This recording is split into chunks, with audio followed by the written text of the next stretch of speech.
அகிலாமா என்ன மருமகளா ஏத்துக்கணும் தாயே.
நூறு, 101, 105, 106, 107.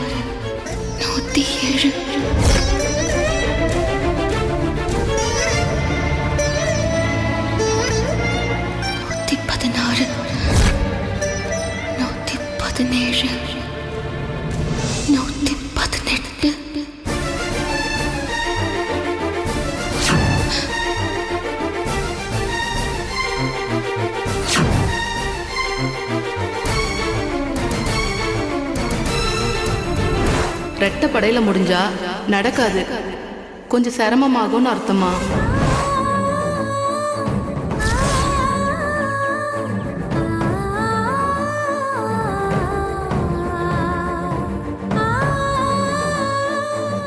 இதுக்கு தான் இந்த மாதிரி பிரார்த்தனை எல்லாம் வேண்டாம்னு சொன்னேன். இப்ப பாரு உன் முகம் எப்படி வாடிடுச்சுன்னு. அம்மா நம்ம கல்யாணத்தை ஒத்துக்க மாட்டாங்களா? என்ன மருமகளா ஏத்துக்க மாட்டாங்களா? அப்படியெல்லாம் போட்டு குழப்பிக்காத. அந்த அம்மா என்ன சொன்னாங்க? டபுள் டிஜிட்ல முடிஞ்சா கொஞ்சம் சிரமமாகும் தானே சொன்னாங்க.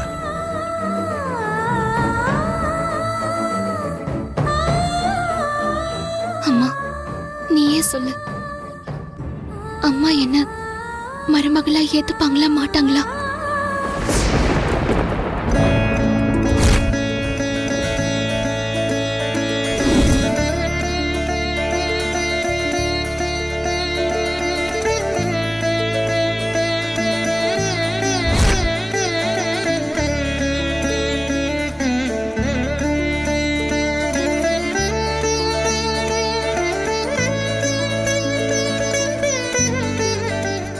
அம்மா ஏத்துப்பாங்கன்னு அந்த அம்மனே வாக்கு கொடுத்துட்டாங்க.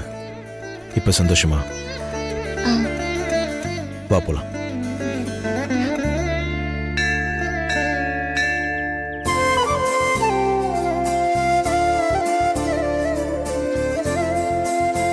ரெண்டு பேரும் தீர்க்காசியா நல்லபடியா வாழணும்.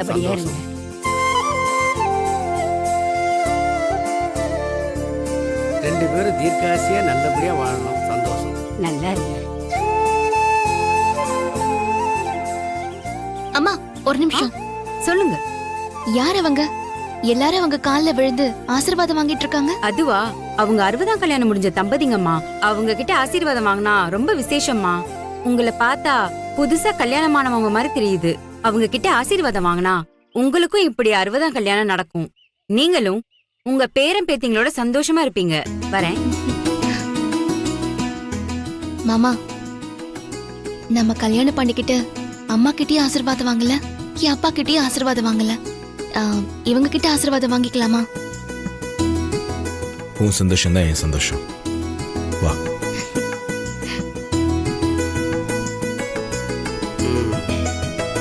நல்லா நல்லா இருக்கு, நல்லா நல்லா இருக்கு, நல்லா நல்லா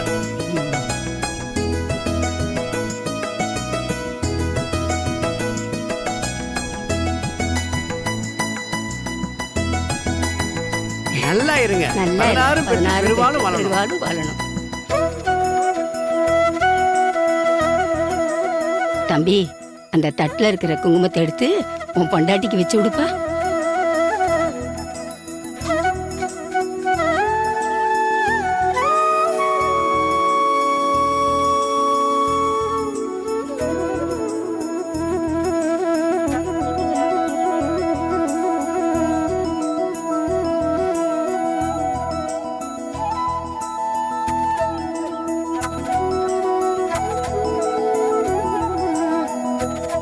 பொண்ணுங்க வகுடுல வைக்கிற பொட்டு தான் புருஷனுக்காக வைக்கிறது. நீ வகுடுல வச்சு விடுப்பா.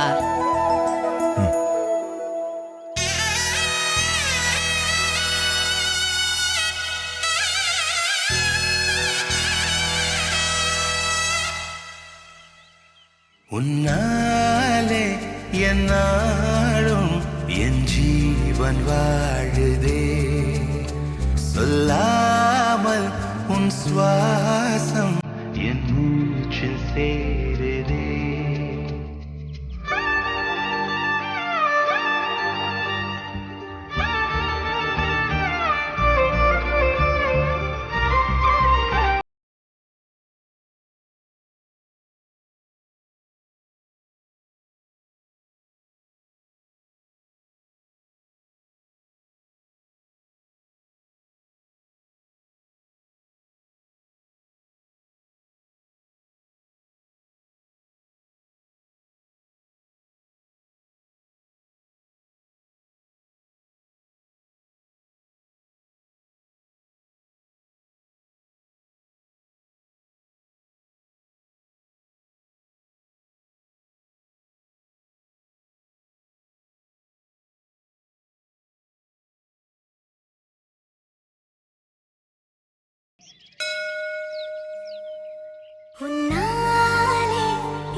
என்னாச்சு?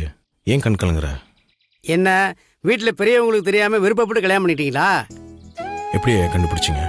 அதான் அந்த பொண்ணு கண்ணுல ஒரு பயம் தெரியுதே, அதை வச்சுதான் கண்டுபிடிச்சேன். நீ ஒண்ணு கவலைப்படாதப்பா. இந்த அகிலாண்டேஸ்வரி சொல்றேன், உன் வீட்டு பெரியவங்க கண்டிப்பா உன் கல்யாணத்தை ஏத்துக்குவாங்க.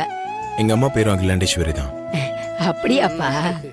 ஆமா பாட்டி, இப்ப நீங்க வாழ்த்துனது எனக்கு அகிலாண்டேஸ்வரி அம்மாவே வாழ்த்துன மாதிரி இருக்கு. உன்னை பார்த்தா நல்ல குணமான பொண்ணு மாதிரி தெரியுதுமா. உன் நல்ல குணத்துக்கு எல்லாமே நல்லபடியா நடக்குமா. வாரிசுன்னு ஒண்ணு வந்துட்டா எல்லா வழியும் காணாம போயிடும். உங்க வீட்டு ஆளுங்க உங்க கல்யாணத்தை ஏத்துக்குவாங்க. சரிம்மா, நாங்க போயிட்டு வரோம். சந்தோஷமா இருங்க, சந்தோஷமா இருங்க. சந்தோஷமா போயிட்டு வாங்க. வா.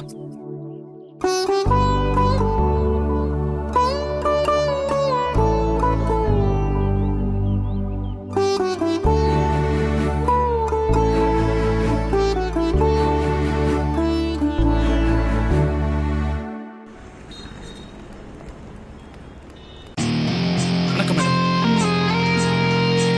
Good morning madam. வணக்கம் மேடம்.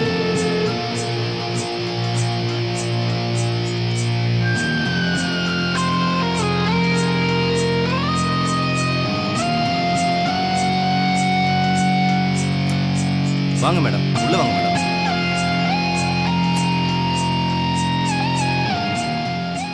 மேடம், சார் ஒரு முக்கியமான மீட்டிங்க்கு வெளியே போயிருக்காரு.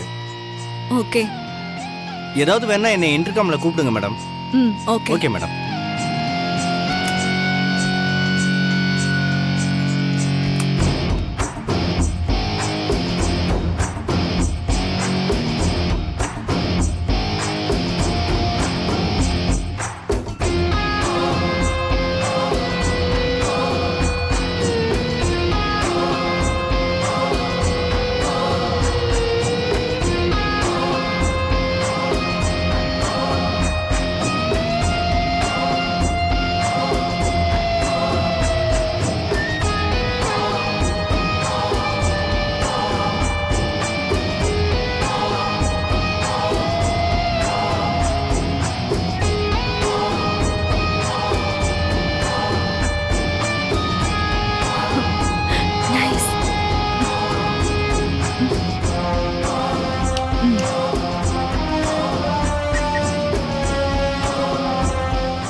மேடம். சேல்ஸ், பர்ச்சேஸ், மார்க்கெட்டிங் இந்த 3 டிபார்ட்மெண்ட்ல இருக்கிறவங்க கூட நான் ஒரு சின்ன டிஸ்கஷன் பண்ணணும். சோ எல்லாரையும் கூப்பிட்டுட்டு என்னோட கேபினுக்கு இமிடியேட்டா வாங்க. Yes madam. Quick. Okay madam. Aadhi, இனிமேதான் நான் என் ஆட்டத்தை ஆரம்பிக்க போறேன். என் அப்பா தாத்தாவால முடியாதத நாங்க அக்கா தங்கச்சி 2 பேரும் முடிச்சு காட்ட போறோம். ஆதிக்கடவுர் சாம்ராஜ்யத்தையே நாகபுரி வம்சத்தை சேர்ந்த நாங்க பழி தீர்த்துக்க போறோம்.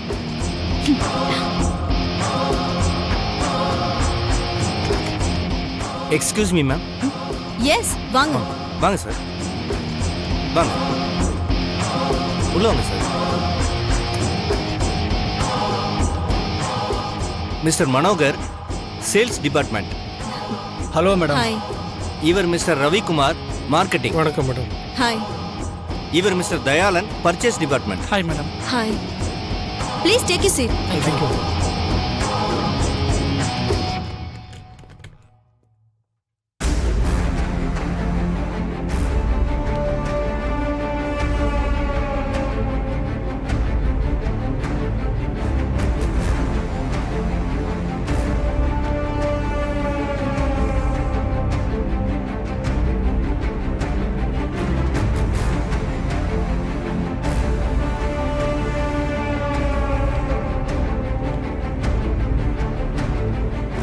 இந்த மாதிரி புது புது ஐடியாலாம் பண்ணி பிசினஸை டெவலப் பண்ணணும், சரியா?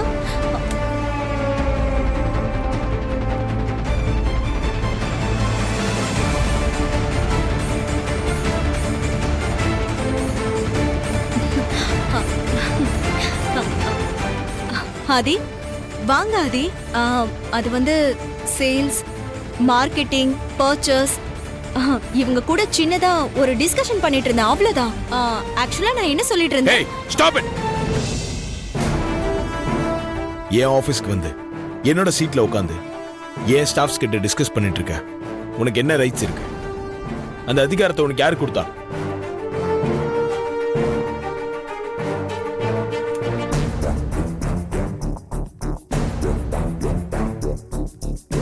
ஏய், முதல்ல என் சீட்ல இருந்து எந்திரி. ஆபீஸ் விட்டு வெளியே போ. நான் எதுக்காக இந்த ஆபீஸ் விட்டு வெளியில போனோம்? நான் ஆதிக்கடவுர் அகிலாண்டீஸ்வரியோட மூத்த மருமக. எனக்கு இந்த ஆபீஸ்ல இருக்கிறதுக்கு எல்லா உரிமையும் இருக்கு. நீ எந்த காலத்திலும் எங்க வீட்டோட மூத்த மருமகள் ஆக முடியாது. அதுக்கான தகுதியும் உனக்கு கிடையாது. ஏய், ஒழுங்கு மரியாதையே சொல்றேன், என் ஆபீஸ் விட்டு வெளியே போ. இல்ல நானே உன்னை கழுத்து பிடிச்சு வெளியே தள்ளிடுவேன். நீங்க என் கழுத்துல தாலி கட்டாத போதே உங்க அம்மா என்ன மூத்த மருமகளா ஏத்துக்கிட்டு எல்லா உரிமையும் கொடுத்திருக்காங்க. அவங்க கொடுத்தத நீங்க பறிக்க முடியாது ஆதி. நான் உங்க சீட்ல உட்கார கூடாதுன்னா உட்கார்ல. ஆனா ஆபீஸ் விட்டல வெளியில போக முடியாது. நான் இங்கதான் இருப்பேன். அதுக்கு எனக்கு எல்லா உரிமையும் இருக்கு. என் பொறுமையை நீ ரொம்ப சோதிக்கிற. எந்திரிச்சு வெளியே போறியா இல்லையா? என் உரிமையை விட்டு கொடுத்துட்டு என்னால வெளியில போக முடியாது. நான் இங்கதான் இருப்பேன். உன் நிழல கூட இந்த ஆபீஸ்க்குள்ள நான் அனுமதிக்க மாட்டேன். உனக்கு அவ்வளவுதான் மரியாதை. எந்திரிச்சு வெளியே போ. ஏய், எந்திரி எந்திரி. ஆதி, நான் போக மாட்டேன். இங்கதான் இருப்பேன். சொல்லிட்டே இருக்கேன். ஆதி, போ. ஆதி.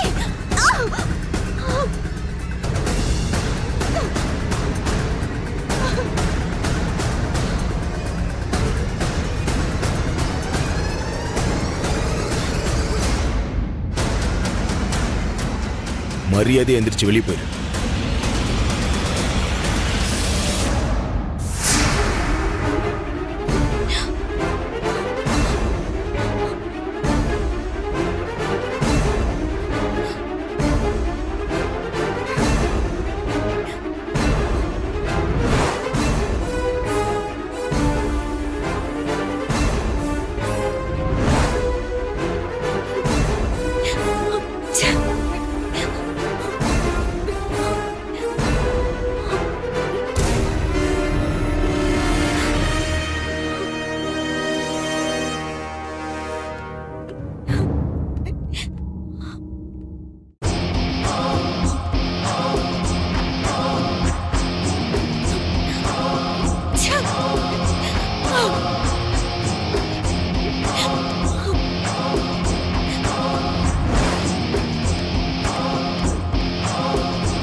என்னாச்சு இவளுக்கு? செல்போன்லாம் தூக்கி அடிச்சிட்டு இருக்கா.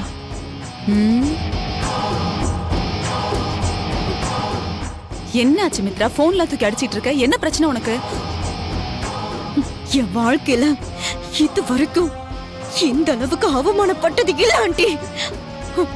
வர ஆத்திரத்துக்கு அந்த ஆதிய மித்ரா, என்ன நடந்துச்சுன்னு சொல்லு. நீ பாட்டு கோவப்பட்டு கத்திட்டு இருக்க. அகிலா வேற வீட்ல தான் இருக்கா. நான் யாரு ஆண்டி? இந்த வீட்ல நான் யாரு? நீ இந்த வீட்டோட மூத்த மருமக. நான் இந்த வீட்டோட மூத்த மருமக. மூத்த மருமகளுக்கான எல்லா ரைட்ஸும் இருக்குன்னு அகிலா ஆண்டி சொல்லிருக்காங்கல்ல. ஆமா, அவதான் அன்னைக்கு நிறைஞ்ச சபையில எல்லாரும் முன்னாடி சொல்லிட்டாளே, அதுக்கு என்ன இப்போ? அப்போ எனக்கு ஆபீஸ் போறதுக்கு உரிமை இருக்குல்ல? ஆபீஸ்க்கு மட்டும் இல்ல மித்ரா, நீ ஆபீஸ்க்கு போய் எல்லாரையும் அதிகாரம் பண்ண கூட உரிமை இருக்கு. உங்களுக்கு தெரியுது, ஆனா அந்த ஆதிக்கு தெரியலையே. ஆபீஸ்க்கு போன என்ன இங்க எதுக்கு வந்த? முதல்ல வெளியில போன. என் கழுத்து புடிச்சு வெளியில தள்ளுனது இல்லாம என் கைய புடிச்சு வெளியில தள்ளி விட்டுட்டாரு ஆண்டி. எனக்கு பெரிய அவமானமா போச்சு. ஆதிக்கு தான் உன்னை கண்டாலே பிடிக்காது இல்ல, அப்புறம் நீ எதுக்காக ஆபீஸ்க்கு போன?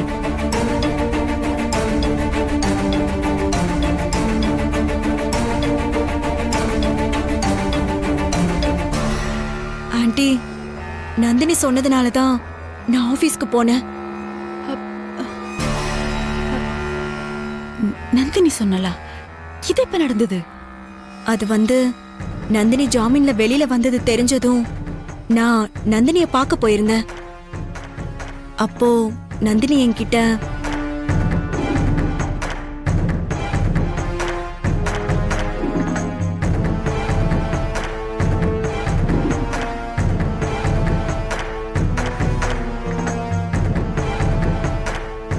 அவ்வளவுதானே மித்ரா, நான் சொல்ற மாதிரி செய், அப்புறம் என்ன நடக்குதுன்னு பார். மறுபடியும் நான் அந்த ஆபீஸ்க்கு போகணும். அந்த சீட்ல உட்கார்ந்துட்டு அதிகாரம் பண்ணணும். அதுக்காக நான் என்ன வேணாலும் பண்ணுவேன். என்ன பண்ணணும்னு நீங்க சொல்லுங்க. இங்க பாரு, நீ உன் ரூமுக்குள்ள ஓடி போய் கதவை மூடி தாப்பால் போட்டுக்கோ. நான் அதுக்கப்புறம் அகிலா கிட்ட போய் மித்ராக்கு என்ன ஆச்சுன்னு தெரியல, அழுதுகிட்டே வீட்டுக்குள்ள வந்தா. நான் என்னன்னு கேட்டா எதுவும் சொல்லவே இல்ல. அதுக்கப்புறம் ரூமுக்குள்ள ஓடி போய் கதவை மூடி தாப்பால் போட்டுக்கிட்டா. அப்படி இப்படின்னு ஒரு கதையை அவுத்து விடுறேன். அவ்வளவுதான். அகிலா பயந்து போய் உன் ரூமுக்கு வந்து கதவை தட்டுவா. ஆனா நீ உடனே திறந்துடாத, சும்மா அப்படியே கதவை மூடி இருக்கட்டும். அவ நல்லா தட்டி கத்துனதுக்கு அப்புறமா கதவை திறந்து சும்மா அப்படியே அழுது டிராமா பண்ணு. அதுக்கப்புறம் என்ன நடக்குதுன்னு பாரு.